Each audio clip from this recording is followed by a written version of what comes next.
আজকে আমি আপনাদের দেখাবো বাহিরে রেস্টুরেন্টে কিভাবে স্যুপ বানায়, ওরকমভাবে একদম মুখে লেগে থাকার মতো স্বাদ পাবেন যদি এই নিয়ে টিপসগুলো ফলো করেন।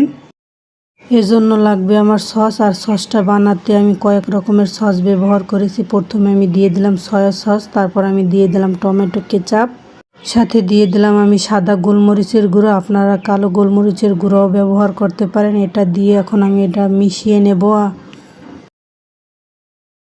তারপর নিয়ে নিলাম আমি একটা ডিম, আর ডিমটাকেও আমি এখন ফেটিয়ে নেব। তারপর আমি নিয়ে নিলাম এক প্যাকেট রেডিমেড স্যুপ, আর এই স্যুপটাকে আমি একটা বড় গ্লাসে ঢেলে নিয়ে গুলে নেব।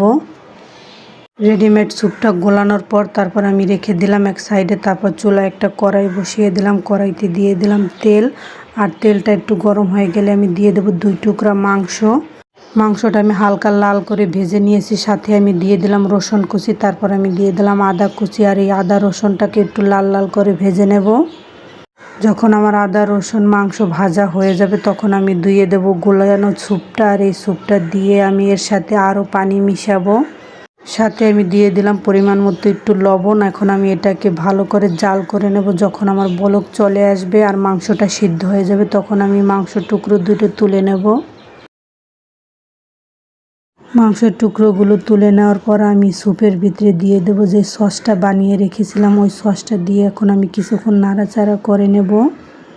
তারপর আমি দিয়ে দেব গুলে রাখা কর্নফ্লাওয়ার, আর কর্নফ্লাওয়ারটা দিয়েও আমি তাড়াতাড়ি করে নাড়া দিয়ে দেব যাতে জমে না যায়। তারপর আমি দিয়ে দিলাম ভেঙে রাখা ডিমটা আস্তে আস্তে দিতে হবে, আর চামচ দিয়ে নাড়তে হবে যাতে ডিমটা দলা পেকে না যায়। তারপর আমি দিয়ে দিলাম সিদ্ধ করা অল্প একটু নুডলস, আর এই নুডলসটা দিলে একদম অন্যরকম হয়ে যাবে স্যুপের স্বাদটা। তারপর আমি দিয়ে দেবো যে মাংসর টুকরো দুটো উঠিয়ে রেখেছি, ওটাকে আমি একদম ছিঁড়ে টুকরো টুকরো করে নিয়েছি। এখন ও দুটোকে ঢেলে দেবো, আর ঢেলে দিয়ে আমি কিছুক্ষণ নাড়াচাড়া করে এই যে উঠিয়ে নিলাম। এই তো আমার হয়ে গেল গরম গরম স্যুপ। আর এই গরম গরম স্যুপটা আমি এখন পরিবেশন করে সবাইকে দেব, আর আমি নিজেও খাবো। দেখতে কিন্তু অসাধারণ হয়েছে, খেতেও অনেক মজা হয়েছে। আর বাসায় কিছু না থাকলে এরকম ঝটপট স্যুপ বানিয়ে বাচ্চাদের দিতে পারেন, বাচ্চারা কিন্তু খেয়ে অনেক খুশি হবে। আর আমার বাচ্চাদের এই স্যুপটা খেয়ে অনেক পছন্দ হয়েছে।